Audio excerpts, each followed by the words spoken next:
জয়গুরু আলোচনা প্রসঙ্গ।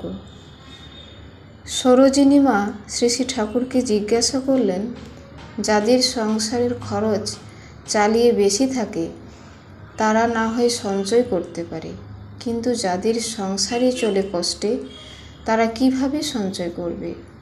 শ্রী শ্রী ঠাকুর বললেন, ওটা হলো অভ্যাসের ব্যাপার। বেশি পেয়েও একজন সুশৃঙ্খলভাবে সংসার চালাতে পারে না, আরও দেনা করে। আবার কেউ কমের ভিতর সুষ্ঠুভাবে সংসার চালিয়ে তার ভিতর থেকে জমাতে পারে। তবে মনে রাখতে হবে, টাকা জীবনের জন্য, টাকার জন্য জীবন নয়। তোমার কাছে টাকা থাকা সত্ত্বেও তোমার সংসার বা নিকট পরিবেশের কারো প্রাণান্তিক প্রয়োজনে তা যদি খরচ করতে কুণ্ঠিত হও, তবে বুঝতে হবে অর্থাসক্তি তোমার জীবনাসক্তির উপর দিয়ে উঠেছে। অমন্তর আসক্তি কিন্তু অনর্থরই মূল। শ্রী শ্রী ঠাকুর অনুকূলচন্দ্র। জয় গুরু।